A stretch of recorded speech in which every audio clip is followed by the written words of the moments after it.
Plan de lectura día 27, mes 12. Zacarías. En el capítulo 10 vemos que este pueblo había confiado en ídolos como los terafines y en falsos profetas, pero estos habían hablado vanidades, por tanto el pueblo se encontraba como ovejas sin pastor, sufriendo sin la palabra del Señor. Ante esto, el Señor les recuerda que Él es su única fuente de provisión y sustento, y es a Él a quien deben pedir por estas cosas. El Señor estaba por castigar a los pastores de este pueblo, cuestión que también anuncia en pasajes como Ezequiel capítulo 34. El Señor vendría a visitar a su pueblo, que es su rebaño, y los exaltaría desde su humillación. Esto fue lo que hizo en la venida de Cristo y lo dejó claro en Juan capítulo 10, cuando se presentó como el buen pastor que da su vida por las ovejas. A diferencia de los pastores anteriores, es decir, las autoridades civiles y religiosas de este pueblo, que usaron la posición que Dios les dio para aprovecharse de sus hermanos. Se promete entonces la venida del Mesías, quien sería piedra angular de su pueblo, es decir, su fundamento estable y firme. Así también clavija, es decir, quien sostiene todo el peso de nuestra culpa y maldad. Asimismo, arco de guerra, como el campeón que somete a sus enemigos y defiende a su pueblo, y saldrá también como apremiador, es decir, quien gobierna teniendo el poder absoluto para bien de su pueblo y juicio a sus enemigos. Este anuncio del Mesías debe movernos a la adoración y la gratitud, sabiendo que sus promesas son para bien de su pueblo y que Él será exaltado sobre todas las cosas, tanto en la salvación como en el juicio. La única razón para que podamos tener la victoria como su pueblo es que Él estará con nosotros y nos fortalecerá, congregándonos en torno a su nombre y dándonos el poder de su Espíritu. Se promete aquí la reunificación del reino, que estaba dividido entre el norte y el sur. Sabemos que esto se cumplió en Cristo. Mientras que el reino se dividió por causa de Salomón, quien fue el primer hijo de David en el trono, el reino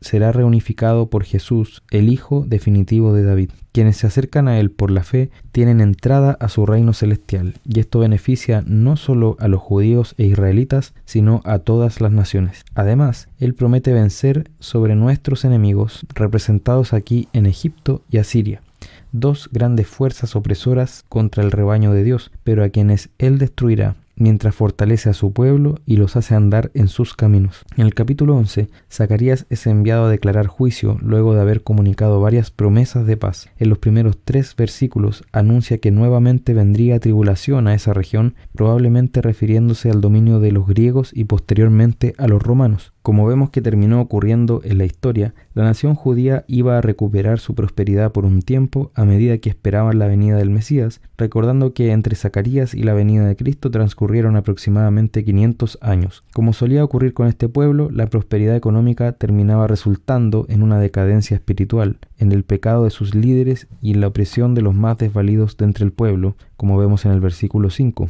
Finalmente, el Mesías vendría a ellos en el siglo I, en un contexto donde los falsos pastores estaban oprimiendo a su pueblo y donde habían abandonado la ley de Dios en sus corazones para seguir las tradiciones de sus rabinos como si fueran la palabra de Dios. En ese contexto, a pesar de que el Mesías vino a tomarlos como su rebaño, la mayor parte de esta nación judía terminaría rechazándolo al punto de exigir su crucifixión. Haciendo esto, llevarían su pecado al extremo y eso tendría como consecuencia su rechazo como nación terrenal, lo que Jesús les notificó al decir en Mateo 21:43, «Por tanto os digo que el reino de Dios será quitado de vosotros y será dado a gente que produzca los frutos de él». Debido a esto, el Señor los entregó al juicio y a la destrucción, lo que se consumó en el año 70 después de Cristo, cuando el general romano Tito Vespasiano terminó destruyendo la ciudad y su templo. Todo esto es lo que vemos en los versículos 7 en adelante y se ve reflejado en la ruptura de los 2 callados, llamados gracia y ataduras respectivamente. El Señor, pese a venir a ellos para apacentarlos, fue despreciado, y en el salario de 30 piezas de plata mencionado en el versículo 12, vemos anunciada la traición de Judas, uno de sus propios discípulos. Mientras este pueblo rebelde sería entregado a pastores ciegos y despiadados, como vemos en los versículos 15 al 16, el Señor seguiría siendo el buen pastor para aquellos que lo reconozcan por la fe, los que son sus verdaderas ovejas, y no solo de ese redil de la nación judía, sino también de otro redil, es decir, de los gentiles, quienes vendrían a Jesús masivamente para ser salvos. Con todo, estos pastores impíos recibirían su paga por su pecado, como vemos en el versículo 17, y fueron llamados por Jesús en el capítulo 10 de Juan como extraños, ladrones y salteadores, ya que no entraron por la puerta de las ovejas, que es también Jesús. Debe maravillarnos que nuestro Señor haya querido descender para venir a ser despreciado y desechado por la propia nación que era su pueblo y para ser traicionado por uno de sus propios discípulos. Pero en todo esto no fue una víctima indefensa, sino que él fue el buen pastor que dio su vida por las ovejas. Nadie se la quitó, sino que Él la puso para nuestra salvación y la volvió a tomar en su resurrección. Los invito a leer Juan capítulo 10 para tener una retroalimentación de este pasaje y un sentido más profundo de lo que quiere decir. El Salmo 146 ya fue comentado en la primera parte de este plan. Proverbios 30:33. La consecuencia natural de provocar a ira es que traerá contienda.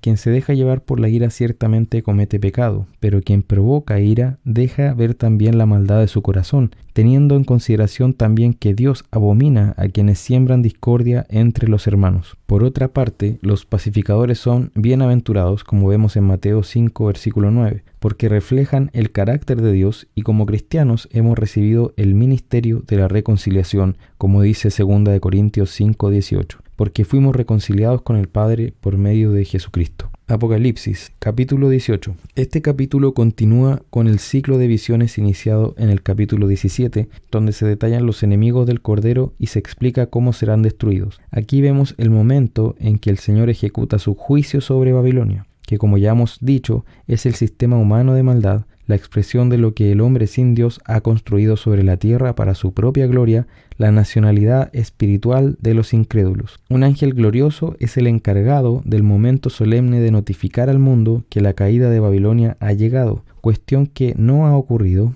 pero que es algo tan cierto que se presenta como un hecho ya consumado. Este, que era el parque de diversiones del diablo y de aquellos que estaban bajo su poder, ahora se ha vuelto una prisión de todo lo que es inmundo y se opone a Dios. Las razones que se presentan para su juicio son que ha hecho caer a todas las naciones de la tierra con sus inmundicias y en su rebelión, y sobre todo que ha perseguido con fiereza a los santos de Dios. Por tanto, el Señor ordena que su pueblo salga de en medio de ella, ya que la juzgará por sus atrocidades y será ciertamente destruida.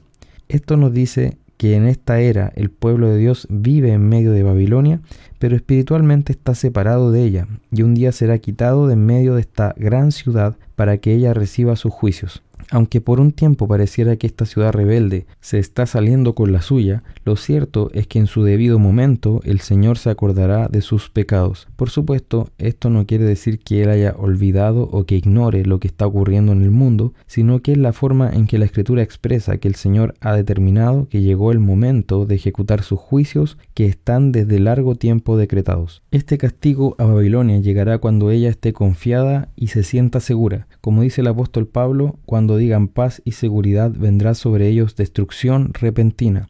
El castigo es tan definitivo e inmediato que se describe como ocurriendo en una sola hora y es en ese breve lapso que toda la riqueza de esta ciudad impía, es decir, del sistema humano de maldad en el mundo, se vendrá abajo y ya no servirá de absolutamente nada. Por tanto, todos aquellos que vivieron para sus riquezas terrenales, en ese día se darán cuenta de que son completamente pobres y miserables en el sentido que realmente importa, y todo esto vendrá por el juicio del mismo Dios. Esta caída causará el lamento de todos quienes fornicaron con esta ramera, es decir, que se beneficiaron participando de sus pecados. Así, los reyes, los mercaderes, los traficantes y los transportistas, en fin, todos los que componían este sistema humano, verán cómo todo su mundo se desvanece y es destruido en un solo momento. El juicio de Dios ha llegado y nada pueden hacer para defender su ciudad perversa. Se hace hincapié en el lujo, para reflejar lo insensato de quienes vivieron para los bienes y placeres de este mundo sin hacer tesoro en el cielo. Todos aquellos que pusieron su esperanza e invirtieron su vida en este mundo verán que su confianza es deshecha y eso los llevará al lamento y al terror. El mismo hecho que causa el lamento del mundo produce una explosión de alegría en el cielo y en medio del pueblo de Dios, porque la caída de Babilonia refleja la justicia de Dios, quien ha dado el pago a los perversos por su maldad y por su persecución a la iglesia. Babilonia caerá como una gran piedra en el río para nunca más volver a flotar. Todo bien será quitado de este mundo. Hasta ahora el Señor había hecho salir su sol sobre buenos y malos, y había hecho llover sobre justos e injustos, pero ahora toda bendición y todo favor que se había derramado de manera general sobre la humanidad será quitado de los incrédulos, quienes nunca más verán ni luz ni bien, y jamás volverán a celebrar ni a disfrutar de bien o de placer alguno. Será solo una oscuridad y un tormento perpetuos, y esto, lejos de ser una mancha en el carácter de Dios, es una expresión de su justicia perfecta, y su pueblo sabrá reconocer esto con alabanza y adoración. Vemos claramente que Babilonia es un símbolo atemporal, más allá que se manifiesta en personas y en naciones a lo largo de la historia, pero sabemos que trasciende a pueblos, gobiernos o sistemas puntuales en el hecho de que se le responsabiliza por la sangre de todos los profetas y santos que han muerto sobre la tierra. Como vimos en el capítulo 11, es también la grande ciudad a la que se hace responsable de haber dado muerte a Jesús. Demos gracias a Dios porque el juicio a esta ciudad ya está decretado y es algo seguro y cierto. Podemos confiar en que el Señor hará justicia y destruirá la maldad y a los enemigos que han perseguido a su pueblo. Podemos descansar en que suya es la venganza y Él pagará.